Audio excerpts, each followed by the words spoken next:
memberikan materinya. Monggo. Bismillahirrahmanirrahim. Assalamualaikum warahmatullahi wabarakatuh.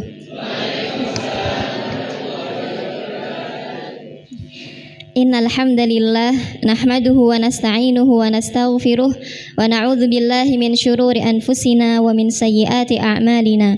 May yahdihillahu fala mudilla lahu wa may yudlil fala hadiyalah.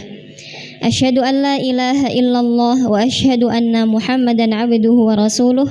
Allahumma salli wa sallim wa barik ala nabiyyina Muhammadin wa ala alihi wa sahbihi ajma'in, amma ba'd.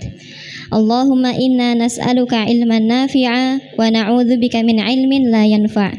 Rabbi shrah li sadri wa yassir li amri wahlul 'uqdatam min lisani yafqahu qawli. Selamat pagi Bapak-bapak, Ibu-ibu. Kalau saya bilang selamat pagi, dijawab pagi, pagi, pagi, gitu guys. Saya mau lihat dulu semangatnya seperti apa. Selamat pagi Bapak-bapak, Ibu-ibu. Pagi, pagi, pagi. Masya Allah, semangat semua ya. Pertama yang terhormat Bapak Ketua Formasi, kemudian Bapak Kepala Desa Sidomulyo, dan perwakilan KUA Ampel, dan juga seluruh pendidik pengajar Madrasah Diniyah dan Taman Pendidikan Al-Quran di Sidomulyo yang senantiasa dirahmati Allah Subhanahu wa Ta'ala. Yang pertama, mari kita bersyukur kepada Allah Subhanahu wa Ta'ala atas limpahan nikmat dan karunia yang Allah berikan, sehingga pada pagi hari ini kita bisa berkumpul. Allah kumpulkan kita di tempat yang indah ini untuk belajar bersama. Kemudian salawat serta salam semoga senantiasa tersampaikan kepada junjungan kita Nabi Agung Muhammad sallallahu alaihi wasallam. Semoga semua yang ada di sini kelak menjadi umat beliau yang mendapatkan syafaat di hari akhir kelak. Amin ya rabbal alamin. Baik Bapak-bapak, Ibu-ibu, Masya Allah, yang ada di hadapan saya ini semuanya pengajar nggih, pendidik dan pengajar Madrasah Diniyah dan Taman Pendidikan Al-Quran. Masya Allah, saya sangat berterima kasih kepada panitia formasi yang sudah mengundang, karena ini suatu kesempatan saya juga belajar dari bapak-bapak dan ibu-ibu pendidik serta pengajar. Saya nggak hanya bilang pengajar tapi pendidik. Kalau dalam istilah Islamnya murabbi, orang yang merawat, mendidik, nggak hanya menyampaikan pelajaran tapi juga merawat, mendidik seorang manusia, insan, supaya menjadi insan kamil. Begitu nggih? Karena setiap guru, pendidik, pengajar pasti menginginkan kebaikan untuk generasi berikutnya. Betul atau tidak? Betul. Nah, dan di sini yang diajarkan oleh bapak-bapak dan ibu-ibu semua adalah ilmu agama, ilmu Al-Quran. Betul nggih? Nah, insya Allah hari ini kita akan membahas tentang ilmu tajwid, ya, pemahaman dasar-dasar ilmu tajwid, dan insya Allah nanti juga akan ada prakteknya Bapak-bapak, Ibu-ibu. Nah, slide berikutnya. Nah, karena tadi di sini semuanya guru-guru, ya, pendidik pengajar Al-Quran yang insya Allah Allah muliakan, ya. Rasulullah sudah bersabda, khairukum man ta'allamal Qur'ana wa 'allamah. Mungkin ini sudah tidak asing nggih. Sudah tidak asing untuk bapak-bapak dan ibu-ibu di sini. Sebaik-baik orang di antara kalian adalah yang belajar Al-Qur'an dan mengajarkannya. Nah, dari hadis ini kita bisa mengambil pelajaran hikmah bahwasannya Allah itu memuliakan para guru Al-Qur'an, guru agama, gitu ya. Karena pelajaran agama pun juga berkaitan dengan Al-Quran, asal dasarnya diambil dari Al-Quran juga, ya. Dan Allah muliakan panjenengan semua yang ada di sini, Masya Allah. Semoga Allah istiqomahkan kita semua di jalan ini, di jalan Al-Quran, di jalan Islam sampai akhir hayat kita. Amin ya rabbal alamin. Ya, nah sebenarnya saya agak tadi datang juga agak merasa tidak pantas sepertinya gitu nggih. Karena yang ada di depan saya ini semuanya senior-senior semuanya. Sudah lama berjuang di medan dakwah Al-Qur'an. Betul apa tidak? Betul nggih? Ya tadi saya sempat bercerita dengan salah satu guru TPQ nggih, Bu Siti dan Bu Tri Handayani. Masya Allah, perjuangan mengajarnya yang sudah sangat bertahun-tahun begitu. Saya tersentuh dan terenyuh sekali mendengar ceritanya gitu nggih. Ternyata banyak sekali warga Indonesia, terutama warga Jawa Tengah, Boyolali, yang memiliki panggilan hati. Mengajar itu karena panggilan hati begitu nggih. Dan dari cerita-cerita beliau saya melihat bahwasannya Allah itu menurunkan keberkahan dalam kehidupannya. Mungkin tidak terlihat secara kasat mata, tapi sebenarnya Allah memberikan keberkahan baik itu dalam hatinya berupa kesehatan, mungkin dzurriyyah atau keturunan yang baik-baik, ya kita tidak pernah tahu.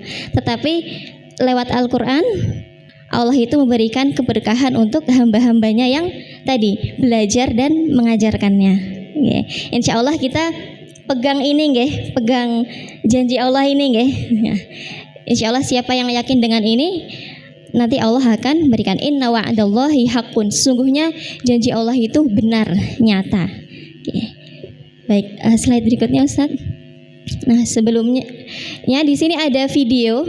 Ya, jadi akhir-akhir ini ada video yang cukup viral beredar begitu nggih, tentang anak kecil dari Komoro. Nggih. Nah, coba kita lihat dulu apa videonya. ودانية عليهم ظلالها وذللت قطوفها تذليلا ويطاف عليهم بآنية من فضة وأكواب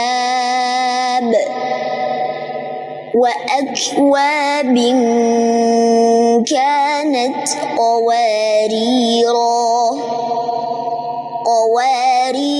من فضة قدروها تقديرا ويسقون فيها كأسا كان مزاجها زنجبيلا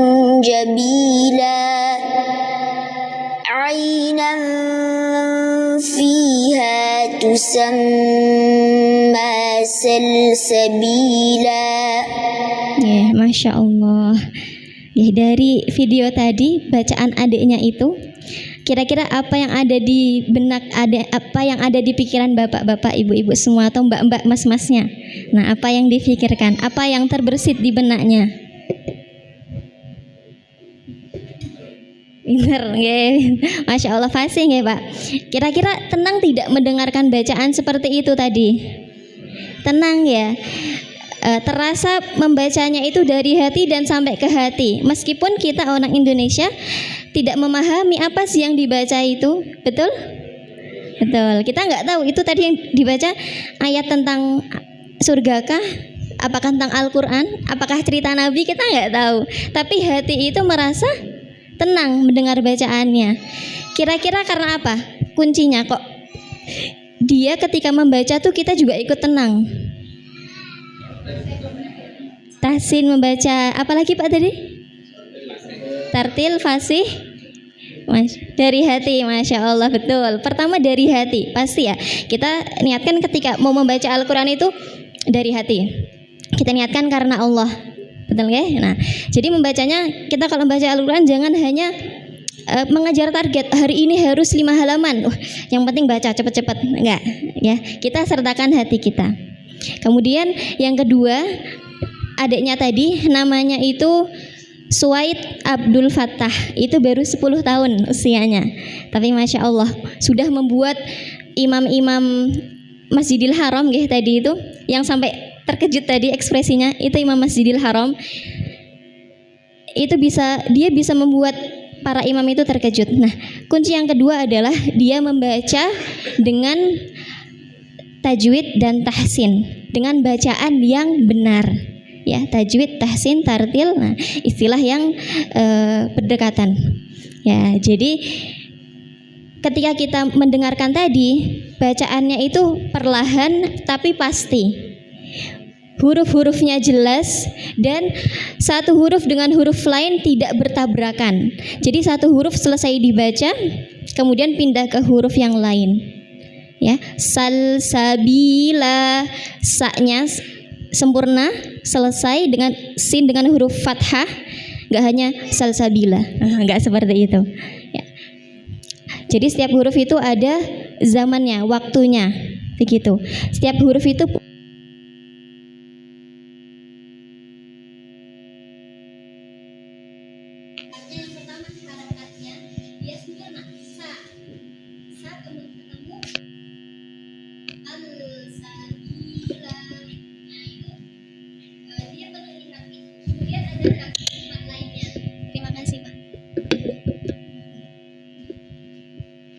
ya, itu tadi bacaannya Adik Suwaid ya.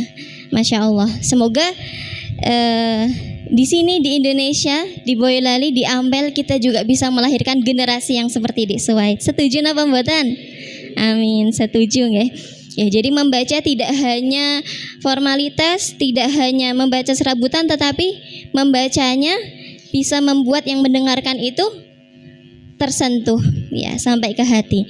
Baik, ke slide berikutnya Ustaz. ودانية عليهم ظلالها وذللت. Ya, untuk memulai belajar tajwid ya supaya setidaknya bisa seperti Adik Suwaid tadi, itu ada 10 dasar ilmu tajwid ya. Nah, kita perlu tahu tajwid itu sebenarnya apa? Apa bedanya tajwid dengan tartil, dengan tahsin? Nah, kemudian pokok bahasannya. Pokok bahasan dalam ilmu tajwid itu apa saja? Apakah hanya idgham, ikhfa? Nah, kita nanti akan membahas. Kemudian manfaat belajar ilmu tajwid, keutamaan, penisbatan peletak dasar ilmu tajwid, penamaan sandaran ilmu tajwid, hukum dan permasalahan ilmu tajwid atau pembahasan. Nih, selanjutnya. Sebelumnya saya izin nggih, Bapak-bapak, Ibu-ibu atau ustadz-ustadzah, saya berdiri sambil jalan-jalan nggih. Nggih, yang pertama tajwid. Nah, tajwid itu dari kata jawada yujawwidu, artinya memperbagus atau membaguskan ya. Jadi kita belajar tajwid supaya apa? Supaya bagus bacaan kita ya. Nah, ini sama dengan hasana yuhassinu, tahsin. Ya, tahsin itu diambil dari kata hasana yuhassinu, yang artinya juga sama, kurang lebih memperindah ya. Jadi tajwid dan tahsin itu sama. Kalau ada istilah daurah tajwid, daurah tahsin itu sama. Pembahasannya kurang lebih akan sama. Ya. Mungkin nanti kalau di tahsin itu ada tambahan ya, beberapa ada yang mengajarkan qiraati, nada-nada membaca. Nah, itu. Ya, kalau tajwid fokus kepada kaidah-kaidahnya. Kemudian secara istilah ya, mengucapkan setiap huruf dari makhraj atau tempat keluarnya serta memberikan hak dan mustahak dari sifat-sifatnya. Ya, jadi huruf Arab, huruf hijaiyah itu punya tempat keluar dari lisan kita, mulut kita. Jadi seperti huruf A. A itu enggak hanya A seperti alfabet kita A, B, C, D, itu tidak.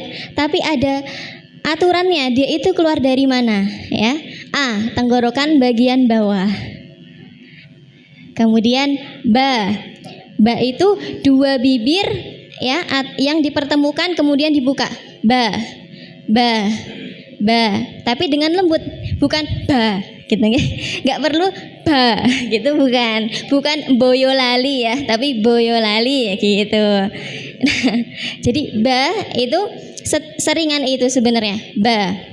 Nah, kemudian ta. Ta juga, ta itu tidak mengeluarkan lidah ya, bukan ta, bukan. Kalau huruf T, T-nya Indonesia memang iya, lidah kita keluar huruf T gitu ya. Tata gitu kan. Tapi kalau huruf hijaiyah, huruf ta, lidahnya tidak keluar. Nah, dari mana keluarnya lalu? Ujung lidah ketemu tempat tumbuh gigi seri atas. Nah, mana itu coba? Cari dulu. Oke, jadi pangkal gusi mudahnya ya. Pangkal gusi yang atas. Ta. Ya. Ya, bisa juga kan ta dari situ nggih? Tidak harus mengeluarkan lidah ta. Nah, kenapa kok ada kaidah seperti ini dalam bahasa Arab? Justru kaidah ini tadi memudahkan kita. Coba kalau lidah kita keluar saat mengucapkan ta, bayangkan dalam satu ayat berapa tak yang kita baca, akan capek. Lidahnya dikeluarkan ta, kuntum, kemudian antum. Nah, tapi dengan tadi sesuai makhrajnya, antum, kuntum, itu akan ringan dan mudah sekali membacanya. Nah, kemudian setelah itu kita juga tajwid juga kita belajar tentang memberikan hak dan mustahak sifat. Jadi setiap huruf punya sifat yang hak yang pertama. Apa itu sifat yang hak? Sifat yang meletak atau sifat yang selalu nempel dengan huruf. Contohnya tadi huruf A. A itu punya karakter yang kuat. A ya. Berbeda dengan huruf ta. Ta itu ada nafas yang keluar. Ta. At. Ya, ada nafas yang keluar. Kemudian ada huruf yang lemah seperti H. H itu dia huruf lemah. Kenapa dibilang lemah? Karena ketika membaca di akhir ayat sering hilang suaranya. Al-Qari'ah, Mal-Qari'ah. Hilang kan hanya. Nah, karena kita tidak betul-betul memperhatikan H itu, maka dari situ H itu disebut huruf yang lemah. Nah, yang betul al-qari'ah, mal-qari'ah. Ada haknya tetapi dia lemah. Begitu. Adapun sifat yang mustahak, sifat yang kadang ada, kadang tidak ada, ya. Itu seperti huruf qalqalah, ya. Huruf ba itu kan termasuk huruf qalqalah nggih? Selain ba apa lagi, Bu? Bapak? Qaf. To, ya, baju di toko ada 5 nggih. Nah, apakah setiap kita bertemu 5 huruf itu ada qalqalah? Apakah ketika to berharokat fathah itu juga ada qalqalahnya? Tidak nggih. Qalqalah ada ketika dia berharokat sukun, betul. Nah, makanya qalqalah ini kadang ada, kadang tidak ada. Disebut sifat mustahak. Ya, ini dia tajwid. Ya, berikutnya. Kemudian yang kedua, nah, bicara tentang tajwid mengingatkan kita tentang tartil. Apa bedanya dengan tartil? Ya, kalau tartil itu membaca huruf-huruf dengan tajwid dan mengetahui waqaf. Jadi lebih umum ya kalau tartil itu. Dan tartil itu mencangkup 3 kecepatan dalam membaca. Nah, jadi sebenarnya kita boleh enggak sih membaca Al-Quran dengan cepat-cepat gitu ya, atau dengan lambat-lambat? Boleh ya. Ini semua ada. Pertama, tahqiq itu membaca yang paling pelan. Ya, jadi setiap hurufnya benar-benar kita perhatikan. Tajwidnya juga kita pakai kaidahnya. Nah, kalau yang tahqiq ini biasanya dipakai dalam proses belajar mengajar. Nah, jadi dalam proses belajar dan juga mengajarkan kita pakai metode yang ini.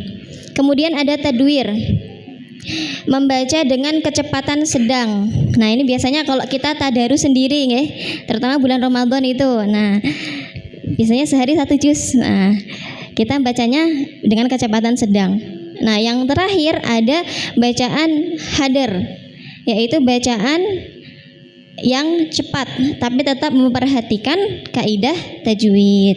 Nah, biasanya ini dipakai teman-teman kita atau saudara-saudara kita yang menghafal Al-Quran. Menghafal Al-Quran kemudian dia mengulang hafalan. Nah, itu bacanya cepat. Kalau enggak mungkin bapak-bapak, ibu-ibu pernah mendengar ada pondok yang mengadakan tasmi. tasmi ujian Al-Qur'an. Itu sehari sekali duduk membaca 30 juz. Nah, tidak mungkin membaca dengan bacaan yang lambat. Pasti dengan yang cepat, dan itu diperbolehkan asal masih memperhatikan kaidah tajwid. Nah, berikutnya. Nah, yang dibahas dalam ilmu tajwid apa? Lafat-lafat Al-Qur'an. Ini sudah pasti nggih. Ya. Lah kalau tajwid di Iqra, itu juga sama nggih. Karena Iqra itu kita belajar menuju Al-Qur'an, persiapan. Jadi sama. Selanjutnya manfaat belajar ilmu tajwid. Nah, manfaatnya apa sih kita belajar tajwid? Kok harus gitu? Kenapa nggak langsung membaca aja gitu?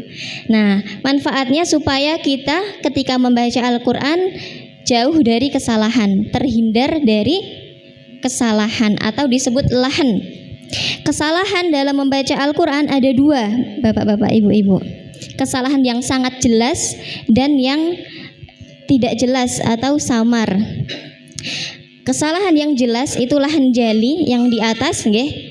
Nah, yaitu terjadi pada lafadz sehingga merusak makna atau gramatikal Arab. Contohnya an'amta dibaca an'amtu. Nah, itu mengubah harokat. Ini kesalahan yang sangat fatal, jelas, karena mengubah makna. An'amta artinya yang nikmat yang telah kamu berikan menjadi nikmat yang telah aku berikan. Nah, itu sangat fatal sekali. Kemudian fakatsarokum, ya, pakai sa, fakatsarokum pakai sa. Tapi bacanya cepet-cepet, jadi fakatsarokum. Nah, sa jadi sa. Beda nggih? Meskipun samar-samar sama, tapi ini mengubah makna. Fakatsarokum artinya memperbanyak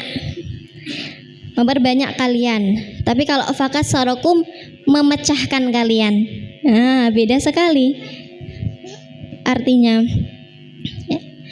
Kemudian yang kedua, kesalahan yang samar, ya. Nah, untuk yang tadi, yang kesalahan yang fatal, yang jali, yang jelas, itu hukumnya haram, ya. Jadi ketika kita tahu, oh salah tadi, kita ulangi bacanya, gitu ya. Nah, kemudian untuk yang lahan khofi, yang samar, masuk pada lafadz, kesalahan yang masuk pada lafadz sehingga merusak kesempurnaan sifatnya tanpa merusak makna, ya. Jadi biasanya di sini kurang panjang, gitu kan, atau pendek jadi panjang. Nah, ini selama tidak merusak makna itu tidak apa-apa, ya. Tapi kita harus semangat untuk membetulkan, ya. Jangan dibiarkan salahnya. Contohnya, itu ada tulisan anfusakum. Harusnya dibacanya apa? Betul. Hukumnya apa di situ? Ya, betul, Masya Allah. Ikhfa hakiki. Nah, kalau kita membacanya dengan mengizharkan anfusakum, nah ini termasuk kesalahan yang samar tadi, ya. Jadi tidak merubah makna, tetapi kita menghilangkan sifatnya, ya. Begitu, okay? Jadi belajar tajwid itu supaya kita menghindari kesalahan-kesalahan ini, terutama yang atas tadi, okay? Yang sampai mengubah makna, begitu, okay? Selanjutnya, nah, keutamaan ilmu tajwid. Nah, yang pertama, mempelajari dan mengajarkan Al-Qur'an merupakan tolak ukur kualitas seorang muslim. Ya, tadi di awal sudah disampaikan hadis khairukum man ta'allamal Qur'an wa 'allamah. Sebaik-baik kalian adalah yang belajar Al-Qur'an dan mengamalkannya. Ya. Jadi kualitas seorang muslim yang baik adalah yang paling baik, bahkan Allah bilang sebaik-baiknya, yang paling baik itu yang belajar Al-Qur'an dan mengajarkannya, ya. Kemudian yang kedua, mempelajari Al-Qur'an adalah sebaik-baik kesibukan. Masya Allah. Di balik kalimat ini, di balik keutamaan ini, saya sendiri dari dulu melihat ya betapa Al-Quran itu memberikan keberkahan waktu untuk orang yang belajar Al-Quran dan yang mengajarkan Al-Quran. Ya, jadi sedikit cerita nggih, Bapak-bapak, Ibu-ibu. Dulu saya di pondok di Klaten gitu. Guru-guru saya, ustadzah-ustadzah saya yang menyimak hafalan, yang mengajarkan Al-Quran itu sudah berkeluarga, sudah punya anak juga. Tapi di pondok itu dari pagi, dari setelah subuh, nanti sore lagi. Padahal kadang siangnya masih ngajar di sekolah juga, gitu. Kadang juga ada anak yang ujian setoran hafalan 1 juz.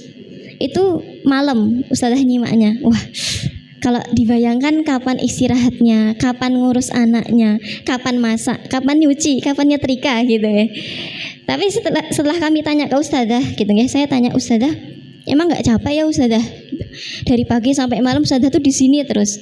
Padahal tinggalnya nggak di dalam asrama itu, tapi di luar komplek pondok.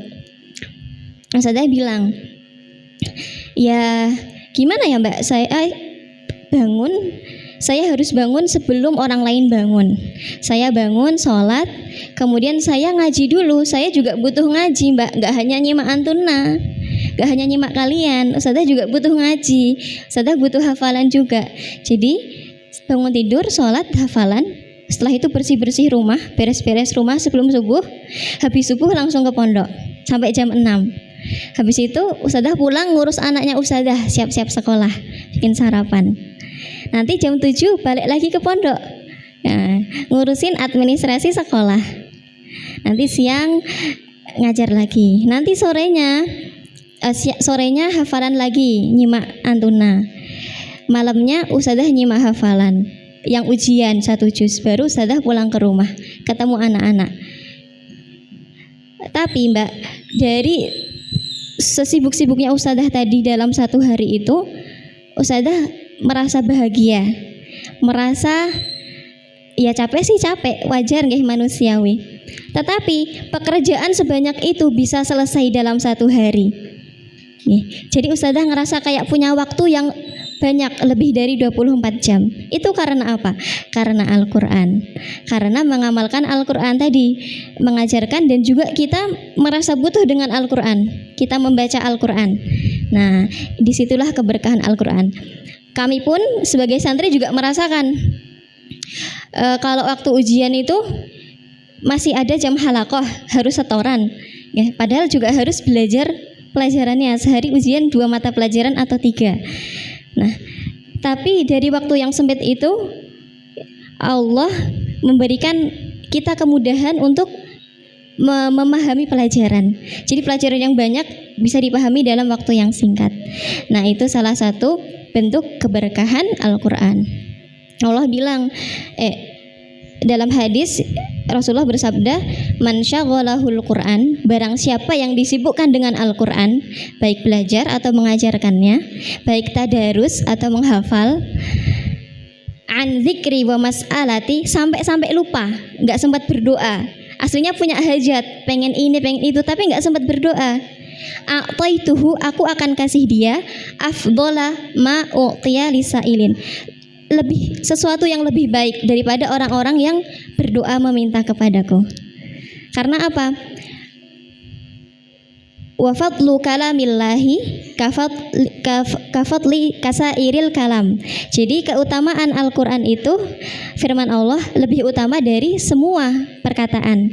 Kafatlillahi ala khalqihi, sebagaimana keutamaan Allah atas makhluk ciptaannya. Gitu. Jadi ketika orang disibukkan dengan Al-Quran, nggak sempat berdoa gitu. Mungkin habis sholat berdoanya cuma cepat-cepat, nggak sempat spesifik minta ini ya Allah, minta itu ya Allah. Tapi Allah sudah kabulkan untuk dia karena keberkahan Al-Quran tadi. Kemudian dengan mempelajari Al-Quran maka turun sakinah, rahmat, malaikat, dan Allah menyebut-nyebut orang yang mempelajari Al-Quran kepada makhluk yang ada di sisinya. Termasuk kita hari ini membahas Al-Quran, semoga Allah turunkan sakinah untuk kita, rahmat untuk kita, dan malaikat mengelilingi di sekeliling kita. Amin ya rabbal alamin. Berikutnya, Nah, penisbatan ilmu. Nah, apa sih maksudnya penisbatan ilmu ya? Jadi keterkaitan. Nah, karena tadi yang dibahas di sini adalah Al-Qur'an, maka keterkaitannya ilmu tajwid ya dengan Al-Qur'an gitu. Lanjut kepada slide berikutnya. Peletak dasar ilmu tajwid. Nah, ini mungkin banyak yang belum tahu nggih. Siapa sih orang pertama yang menulis ilmu tajwid? Ada yang sudah tahu? Pernah dengar mungkin? Belum. Nah, peletak dasar ilmu tajwid dibagi dua. Yang pertama secara praktik atau amaliyah. Itu adalah Rasulullah Shallallahu Alaihi Wasallam. Di mana? Ketika apa kira-kira? Pertama kali Rasulullah dapat atau membaca Al-Quran itu kapan? Di Gua Hiro, betul. Itu saat bulan Ramadan, betul ya. Jadi kalau secara praktek siapa yang pertama kali mengamalkan tajwid? Rasulullah. Jadi Jibril mendiktikan ya, membaca Iqra. Nah, kemudian Rasulullah membaca ya. Langsung di hadapan Jibril. Nah, adapun secara teori atau nadhariyah, yang pertama kali menuliskan kitab tajwid adalah Abu Muzahim Musa bin Ubaidillah bin Yahya al-Haqqani. Ya, beliau menulis bait atau syair yang disebut dengan ro'iyah. Ya, jadi bait-baitnya itu akhirnya huruf ro tentang cara membaca Al-Qur'an yang baik. Ya, ini memang tidak terlalu populer mungkin ya, karena syair-syair atau qasidah ulama yang zaman dulu itu bahasanya susah, sastranya sangat tinggi. Nah, begitu. Dan mungkin untuk mendapatkannya tidak mudah begitu ya. Nah, selanjutnya penamaan Al-Qur'an, penamaan ilmu tajwid, maaf. Jadi ilmu tajwid ada nama lainnya, Fanut Tartil ya, tartil tadi, atau hakut tilawah ya. Hakut tilawah artinya apa? Sebenar-benarnya tilawah gitu. Ini ada di Al-Qur'an surat Al-Baqarah, alladzina atainahumul kitaba yatlunahu haqqa tilawatihi. Nah, jadi hakut tilawah. Apa maksudnya hakut tilawah itu? Orang yang membaca Al-Qur'an dengan sebenar-benarnya, mengamalkan kaidah-kaidahnya. Itu tafsirnya Ibnu Katsir. Tafsirannya Ibnu Katsir seperti itu. Kemudian selanjutnya sandaran ilmu tajwid ya. Dalilnya apa sih kok kita harus belajar ilmu tajwid? Sebenarnya tidak ada dalil yang secara eksplisit gitu ya, belajarlah tajwid, itu tidak ada. Tetapi di dalam Al-Quran Allah berfirman, warattilil Qur'ana tartila ya. Dan bacalah Al-Quran dengan tartil. Lah, bagaimana kita bisa belajar dengan tartil? Ya dengan belajar tajwid ya. Selanjutnya hukum mengamalkan tajwid. Nah, ini ada hukum mempelajari dan hukum mengamalkan. Nah, kalau hukum mempelajari ilmu tajwid, teorinya itu fardu kifayah. Artinya apa fardu kifayah, Bapak-bapak? Ya, saya mau tanya Bapak-bapak dulu di sini. Ustadz, ngapunten. Kalau sudah ada yang belajar satu, yang lain wajib tidak?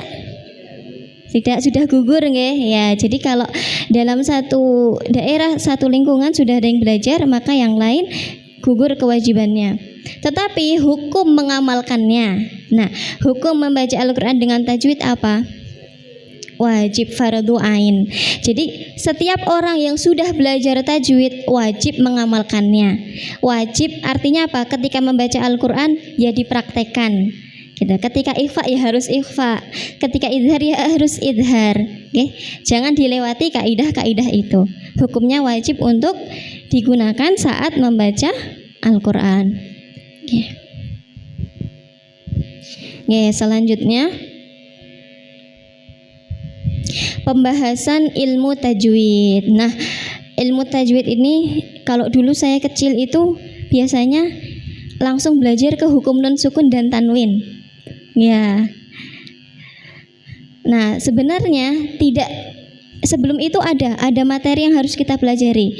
Ada beberapa hal yang harus kita ketahui, yaitu apa? Yang pertama ada makhorijul huruf atau artikulasi. Jadi tadi yang sudah saya sempat singgung. Jadi setiap huruf itu punya tempat keluarnya masing-masing, ya. A dari mana, H dari mana, Ain dari mana, Kho dari mana. Nah, kita harus mengenal itu dulu, ya. Kemudian yang kedua, mengenal sifat-sifat internal. Ini yang tadi, sifat-sifat hak, sifat-sifat yang menempel, yang selalu ada dalam setiap huruf, ya. Contohnya tadi huruf A punya sifat kuat, ya. Huruf ta punya sifat hamas, ya, ketika diucapkan ada udara yang keluar, itu selalu ada. Yang ketiga, mengenal sifat-sifat eksternal atau mustahak, sifat-sifat yang kadang ada, kadang tidak ada. Seperti apa tadi? Qalqalah. Selain qalqalah ada idgham, ikhfa. Nah, itu masuknya ke pembahasan yang ini. Mat, panjang pendek. Nah, itu juga masuknya ke sini. Nah, yang terakhir, latihan lisan dan banyak mengulang. Nah, ini yang jadi PR kita semua, ya. Latihan dan mengulang gitu. Kadang sudah belajar, tapi nanti ketika membaca Al-Qur'an sak-sae lagi bacanya gitu. Nah, ini kalau bisa dari sekarang apapun yang sudah dipelajari dipraktekkan, ya. Karena Imam Jazari, ada yang tahu Imam Jazari? Sudah pernah dengar? Baru saja. Jadi Imam Jazari itu punya syair yang sekarang sudah banyak dipelajari oleh pelajar Al-Qur'an begitu. Biasanya di pondok dihafalkan karena memang syairnya enak dihafal begitu. Nah, tentang ilmu tajwid. Nah, beliau bilang walaysa bainahu wa baina tarkihi illa riyadhatum ri'im bifaqihi. Jadi antara manusia dengan ilmu tajwid itu hanyalah latihan. Maksudnya apa? Kalau sudah belajar ilmu tajwid tapi nggak dilatih, hilang lagi, lisannya kembali kaku lagi gitu. Seperti saya mau cerita sedikit. Saya belajar tajwid, mengenal ilmu tajwid itu setelah lulus dari pondok.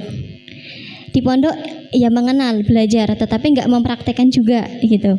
Tidak belajar sampai detail. Baru belajar malah setelah lulus SMA, setelah lulus pondok. Dari tahun 2017 sampai sekarang. Saya ikut di Rumah Quran namanya, Rumah Quran Bunda Aisyah. Dari dulu sampai sekarang masih sekolah di situ. Nggak lulus-lulus. Karena ada aja setiap hari, setiap setoran yang dibenarkan sama ustazah. Hari dulu awal-awal yang dibenarkan adalah suara hidung. Jadi saya itu baca Qur'annya itu masuk ke hidung. Selalu diingatkan, dimarahin di situ. Setiap hari harus latihan teriak supaya suaranya nggak masuk ke hidung. Itu PR banget. Itu mungkin setahun, 2 tahun, bertahun-tahun saya latihan itu. Begitu itu sudah selesai, huruf Ain, huruf Ba, setiap hari ada yang dikoreksi. Sampai hari ini pun masih ada. Gitu, ya. Ini baru liburan. Besok setelah liburan saya masuk pasti nanti ada banyak lagi koreksiannya. Seperti itulah kita manusia. Lisan kita ya sangat lemah. Jadi memang harus selalu dilatih, olahraga. Terlebih zaman sekarang ya tidak bisa dipungkiri kita hidup dengan medsos, banyak lagu-lagu. Kadang lebih senang dengan lagu-lagu. Betul tidak? Nah, ini godaan yang sangat berat sekali. Ya, maka gimana caranya, tipsnya? Setiap hari ngaji. Itu wajib. Ya, setiap hari ngaji. Meskipun ya sehalaman, 2 halaman, tapi selama kita istiqomah ngaji terus setiap hari, Qur'annya nggak kita tinggal, insya Allah Allah akan kasih hidayah, akan kasih kekuatan di hati kita untuk terus ada di jalan ini, untuk terus membaca Al-Qur'an, untuk terus belajar. Insya Allah seperti itu. Ya. Selanjutnya kita akan membahas sedikit tentang makharijul huruf. Nah, tadi apa makhorijul huruf? Ustazah? Artikulasi. Tempat?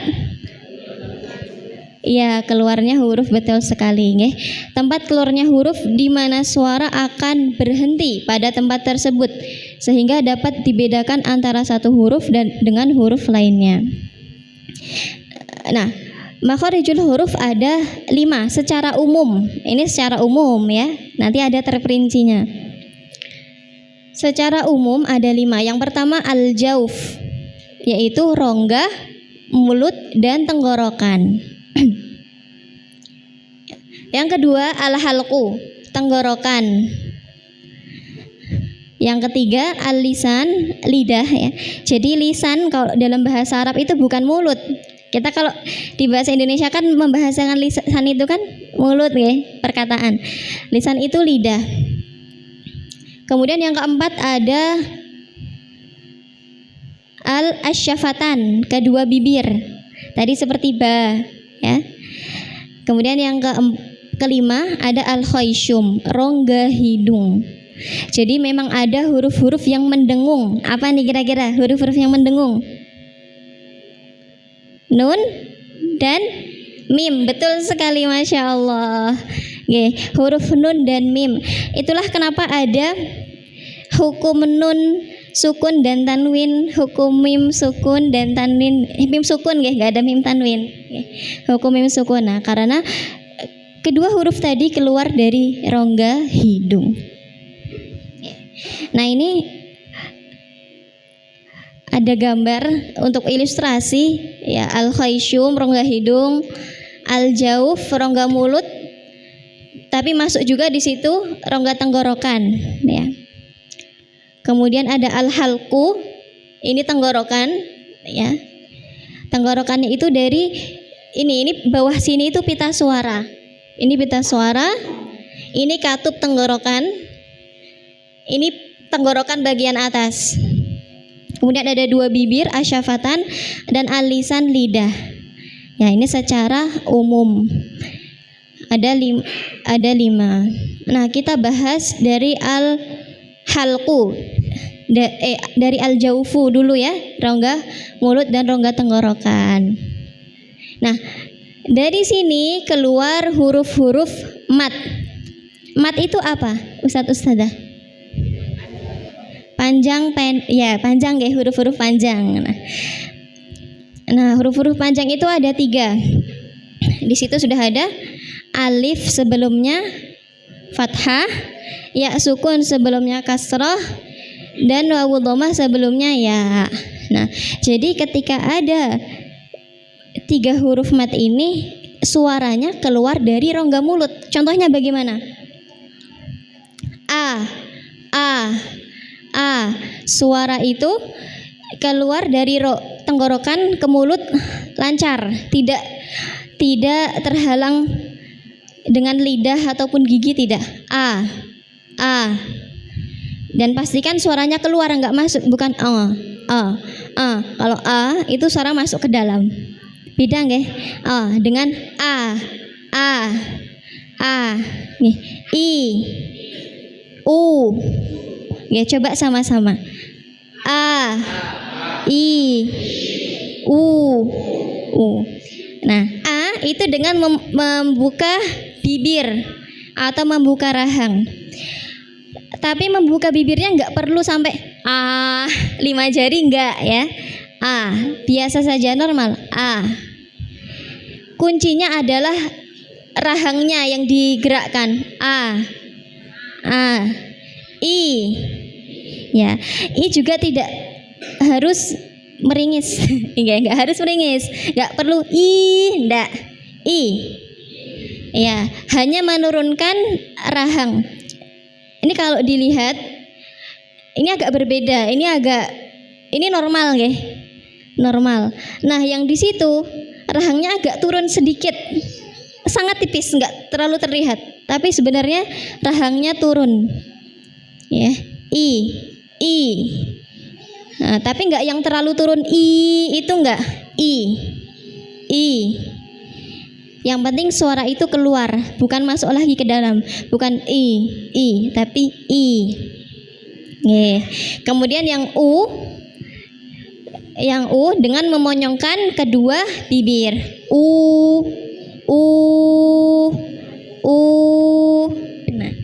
Nah, ini kalau mat dhammah itu biasanya kadang masuk ke dalam suaranya.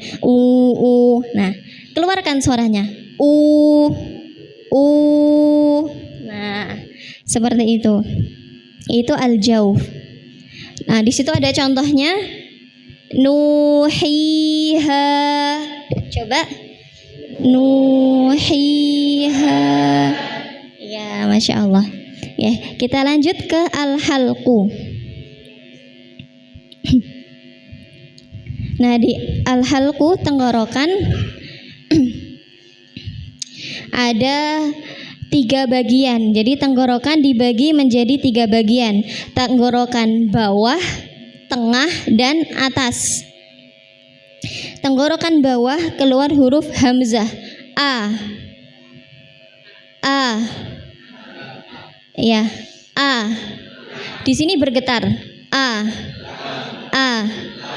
Ya, kalau masih ada yang belum bergetar berarti belum di situ. Ya, dikoreksi lagi. A. Sambil dipegang boleh. A.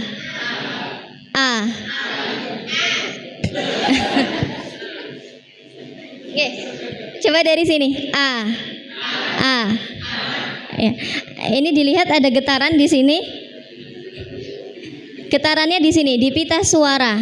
Ya. A. Oke.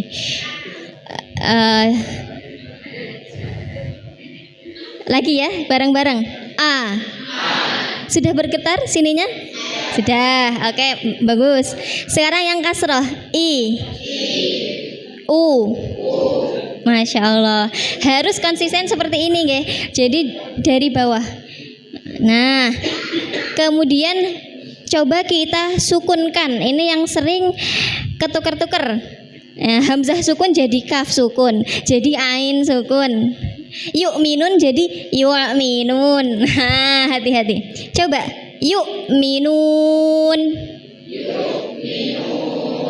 Seperti yang tadi saya bilang, hamzah itu punya sifat kuat.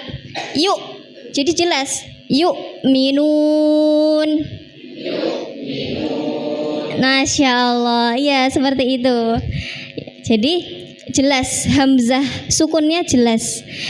Karena kalau nggak jelas, nggak kita kuatkan, meleset ke makhraj ain. Nah, itu perlu diperhatikan.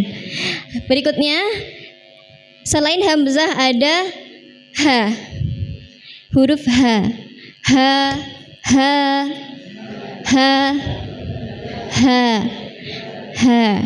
ringan dari tenggorokan bawah, bukan dari dada, bukan ha. Ayo perhatikan, siapa yang masih ha? Masih dari dada siapa? Ada? Ada. Dinaikkan. Dinaikkan ke tenggorokan bawah. Ha. Ya, jadi ini malah kayak kalau kita ketawa itu bapak-bapak, ibu-ibu.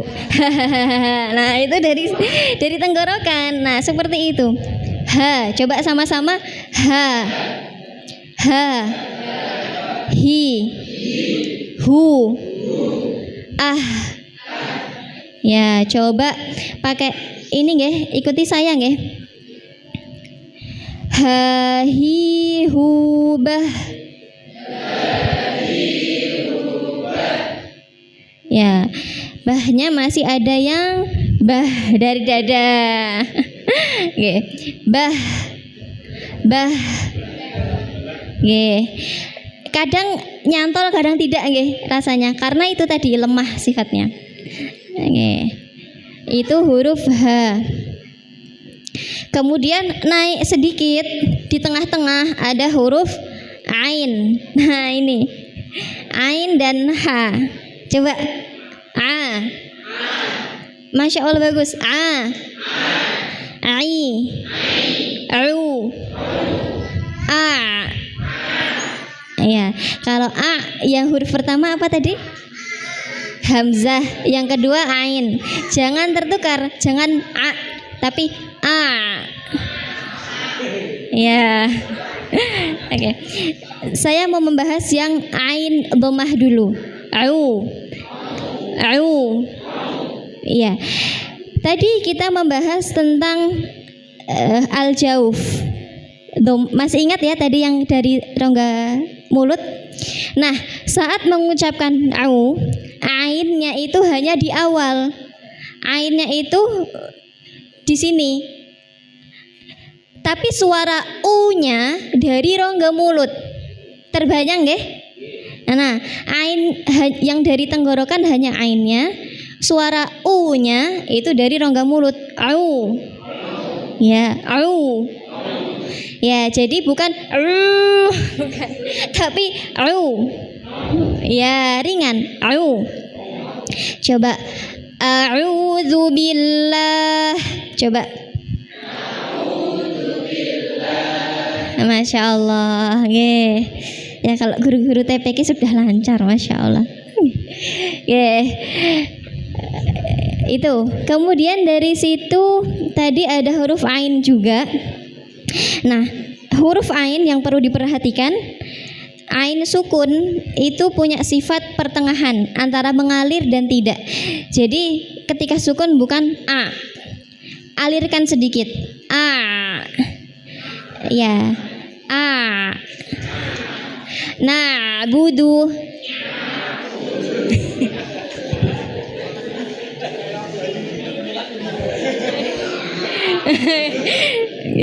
Nah, yang perlu diperhatikan ain itu ada orang yang suka dipercandain atau ada kayak di Instagram saya lihat di media sosial dipercandain ainnya itu sampai terlalu nyekluk. Gimana? Gitu nggih. Terlalu dalam nggih. Nah, itu memberatkan kalau seperti itu Bapak Ibu. Jadi itu enggak seperti itu. Orang Arab enggak itu enggak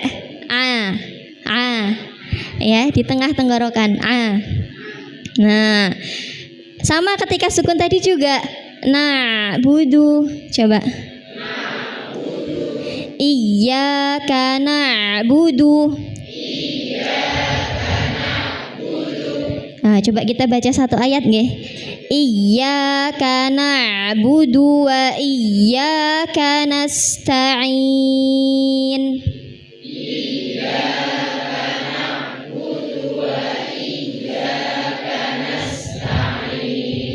Masya Allah. Satu lagi di situ dari tengah tenggorokan juga keluar huruf H. H, coba. H. Masya Allah. Ahmad. Alhamdu. Masya Allah. Jadi bersih nggih. H. Coba H. Hi. Hu. Bah. Sama. Nah, jangan sampai tertukar antara H dengan H. Jangan alhamdu. Alhamdu. Coba yang betul Nabi Muhammad apa Nabi Muhammad? Iya, Muhammad dengan H. Satri ini waktunya sampai masih? Masih ada. Alhamdulillah. Itu huruf H. Nah, biasanya kalau huruf ainnya kok lepas lagi, tadi sudah dapat nggak ya tadi? Misalkan kok lupa lagi tadi di mana? Mengingatnya dengan huruf H. Nah, Ahmad, Ahmad itu satu tempat sama persis. Nah, di sini kalau diperhatikan ini agak menempel nggih. Ini namanya katup tenggorokan. Nah, katup ini menyempit, jadi memang agak menutup. Begitu. Jadi kalau kita dengar orang Arab ainnya agak beda dengan kita, ya itu karena memang mereka sudah seperti itu tulisannya. Tapi nggak apa-apa, insya Allah ainnya kita yang tadi saya dengar insya Allah itu sudah bagus.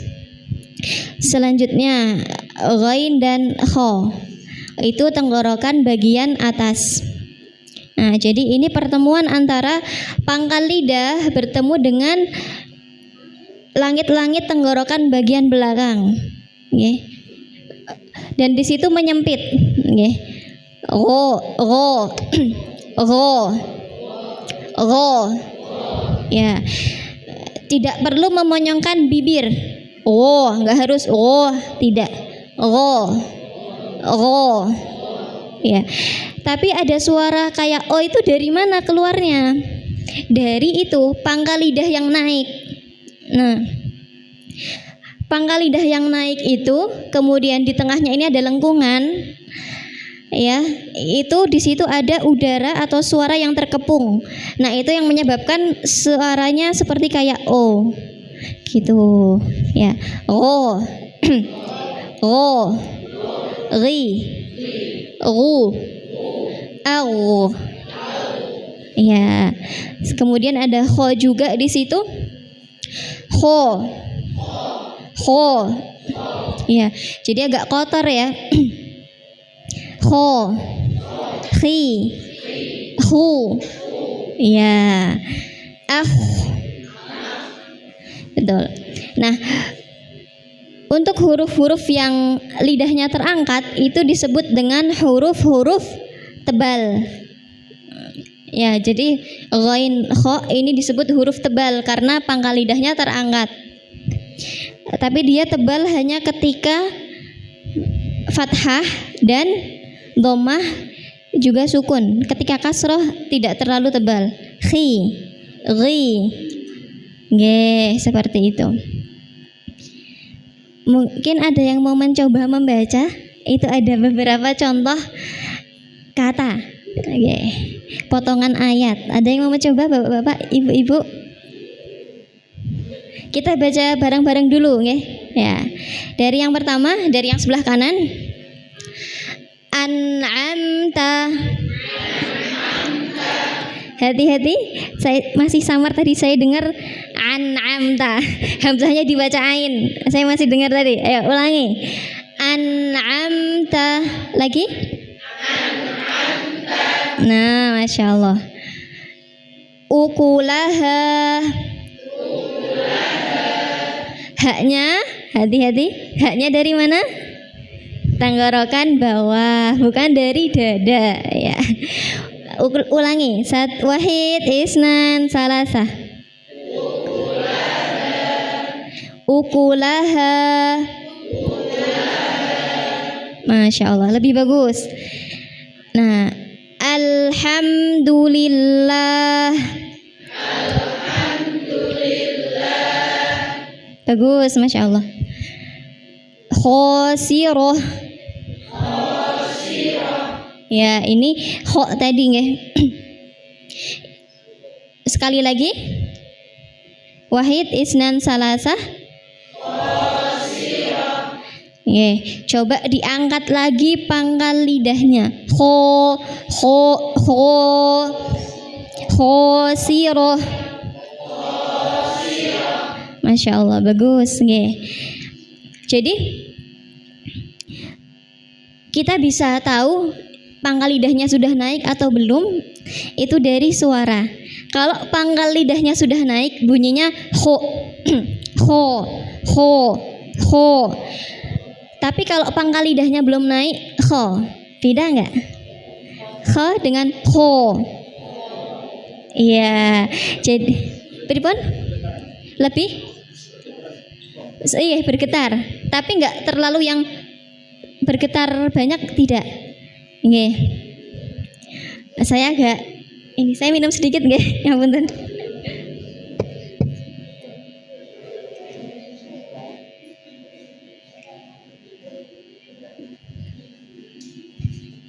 Nggih, jadi bergetar tapi memang tidak terlalu yang kotor. Mungkin dulu kita kalau diajarkan seperti orang mendengkur begitu nggih, tapi tidak 100% seperti orang mendengur, tidak gitu nggih. Ho. Nah, ada kotornya sedikit. Ho. Nah, ho. Coba. Dengan mengangkat pangkal lidah. Ho. Masya Allah, bagus. Coba Bu. Ho. Masya Allah. Nggih, ada yang ucap ada yang ngomong. Enggak? Betul apa? khasiram khasiram. Nggih, Masya Allah bagus. Nggih. Kho, nggih. Nah, memang untuk latihan mengangkat pangkal lidah ini perlu terus dilatih diulang-ulang. Karena apa? Ini sifat. Jadi memang kita dulu tidak terlalu diajarkan karena ini sifat. Nggih, sifat huruf kho gitu nggih. Dulu kita hanya diajarkan kho biasa. Nggih, kho biasa. Huruf makhrajnya saja tanpa diajarkan sifatnya. Ya, tapi kita bisa melatih dari sekarang dengan mengangkat pangkal lidah. Kalau dulu saya latihan itu kadang sampai hampir mau untah gitu ngapunten. Karena apa? Karena nggak terbiasa mengangkat pangkal lidah itu begitu. Tapi ini dulu saya dikasih tips kalau latihan itu pagi hari. Saat masih fresh, tenggorokan juga masih fresh. Minum dulu tapi nggih kalau bangun tidur kan serak. Minum dulu mungkin setelah sholat subuh. Nah, itu latihan huruf-huruf. Dan ketika latihan huruf-huruf dengan suara yang kencang, sedikit teriak enggak apa-apa. Supaya tadi suaranya keluar. Ini huruf-huruf tenggorokan. Terakhir al-ghoshiyah. Masya Allah. Kalau gho sedikit lebih mudah guys daripada kho tadi. Oke, kita lanjut. Nah, kita praktek surat Al-Fatihah bersama-sama dulu guys. Dari ta'awud ya, dari isti'adzah tidak tertulis. A'udzu billahi minasy syaithanir rajim. Monggo.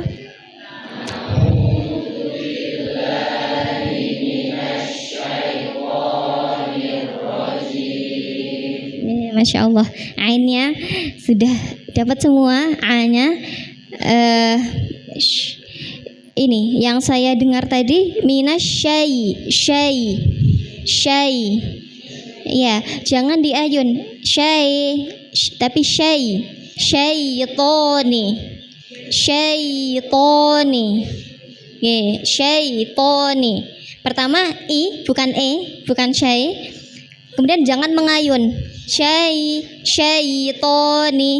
Nggih, langsung. Nggih. Karena kalau mengayun seakan-akan ada harokat panjang pada huruf shin. Nah, syaitoni. Gitu. Kita ulang. Wahid isnan salasah.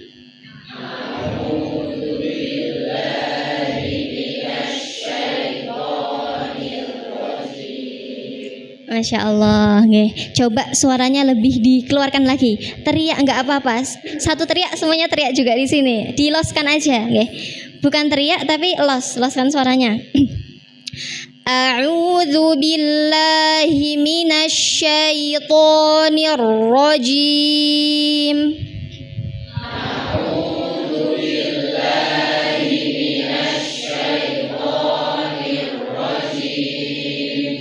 Masya Allah.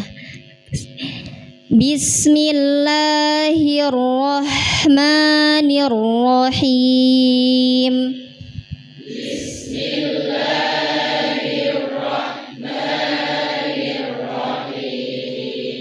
Masya Allah. Ar-Rahmani. Ar-Rahmanirrahim.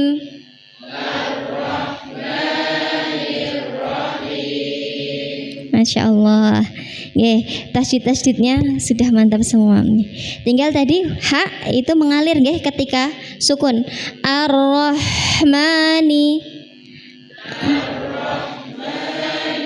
Jadi tidak diputus, bukan Ar-Rahmanirrahim. Kalau Ar-Rahmani, haknya kan terputus. Hak itu seharusnya mengalir dulu. Ar-Rahmani. Gitu. Sekali lagi monggo wahid isnan salasah.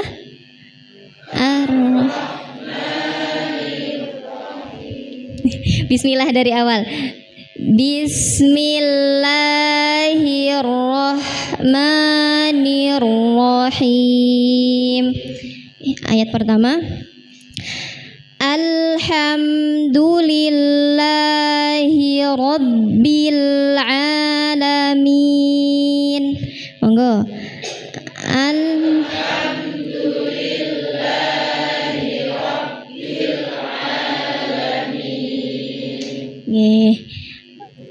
Ha tadi sudah bagus.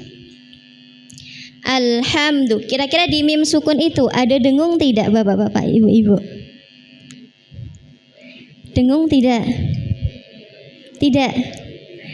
Ada dengung tetapi tidak dipanjangkan. Kenapa kok ada dengung? Karena mim sendiri keluar dari rongga hidung. Nggih. Kalau kita membaca huruf ma itu memang sudah ada dengungnya tetapi tidak panjang. Gitu ya. Itu alamiah, dengungnya alamiah karena keluar dari rongga hidung. Gimana cara kita tahu? Kalau kita membaca huruf ma atau am, kita tutup hidung kita, nggak keluar suara. Am, hilang. Beda dengan lam, al, masih bisa keluar suaranya. Nah itu. Kemudian tadi Robbi. Kita tadi sudah mempraktekkan ba tipis-tipis nggih. Robbi. Nggih, tidak perlu Robbi. Bibirnya enggak perlu dimasukkan ke dalam, bukan Rob, tapi Robbi. Dan agak bergetar, terasa bergetar bukan? Robbi. Nah, seperti itu. Rabbil alamin.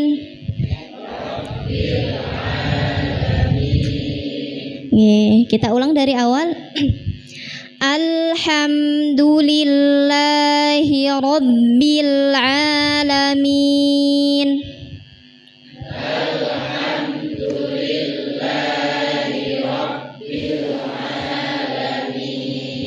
Masya Allah. Ayat ketiga, maaf. Ar-Rahmanir-Rahim.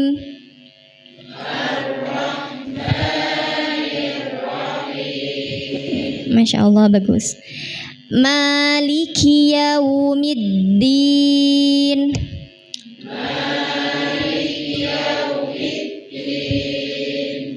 Yau memonyongkan bibir. Yaumiddin. Karena kalau nggak memonyongkan, memangnya kenapa kalau nggak monyong? Karena dianggap tidak sempurna harokatnya. Karena tadi huruf waw itu sendiri supaya makhrajnya itu dengan memonyongkan kedua bibir. Kita ulang sekali lagi. Maliki yaumiddin.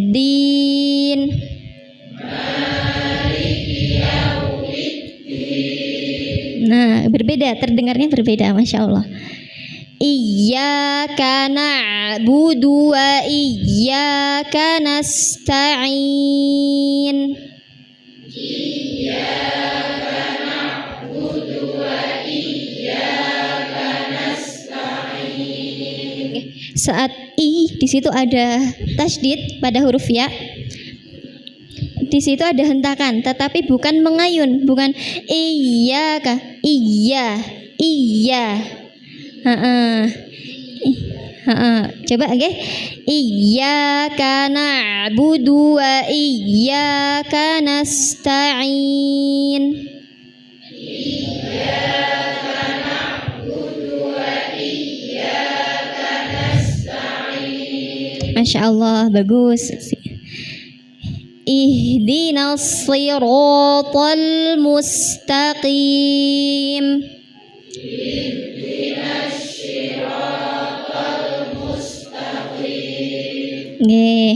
Hati-hati pada as-siratal, tol bukan tol.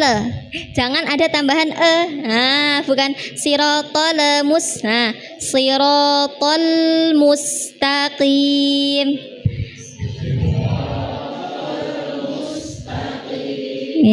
Kita lengkapi dari awal. Ihdinas siratal mustaqim.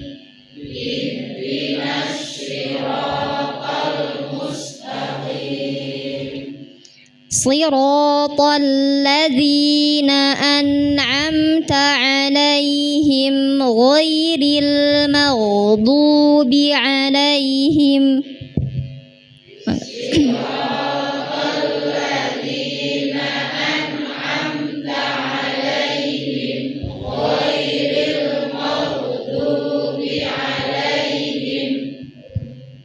Nah, kalau tidak kuat bisa berhenti di sini. Kemudian melanjutkannya dari mana lagi? Diulang dulu. Dari ghairil maghdubi 'alaihim waladdallin.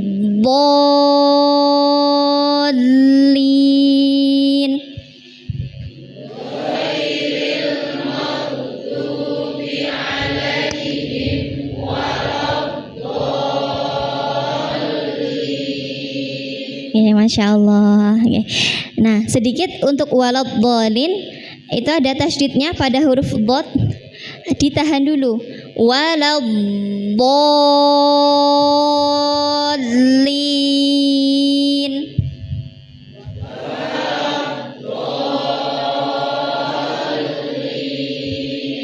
Masya Allah, barakallahu fikum. Kita sudah mempraktekkan membaca surat Al-Fatihah.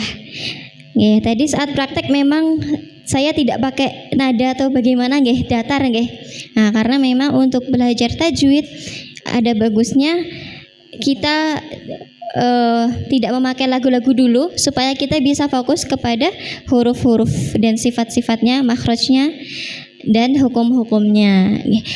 Dan secara alamiah itu nanti akan keluar karakter bacaan kita tersendiri.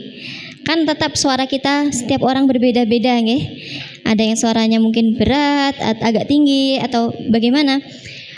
Secara alamiah itu nanti akan keluar sendiri ketika membaca Al-Qur'an, begitu. Next. Sudah, sepertinya sudah sekian dari saya untuk materi hari ini. Jika ada salah katanya saya mohon maaf. Pasti banyak kekurangan dan salah kata. Jika ada yang kurang berkenan di hati, saya memohon maaf. Yang baik semua datangnya hanya dari Allah. Mungkin ada sesi pertanyaan buatan? Sudah habis, oke. Cukup sekian Bapak-bapak, Ibu-ibu, barakallahu fikum. Semoga apa yang disampaikan hari ini bisa diamalkan dan bermanfaat untuk dunia dan akhirat kita. Amin ya rabbal alamin. Wassalamualaikum warahmatullahi wabarakatuh. Waalaikumsalam warahmatullahi wabarakatuh. Baiklah, berikan tepuk tangan sekali lagi untuk narasumber kita. Terima kasih kami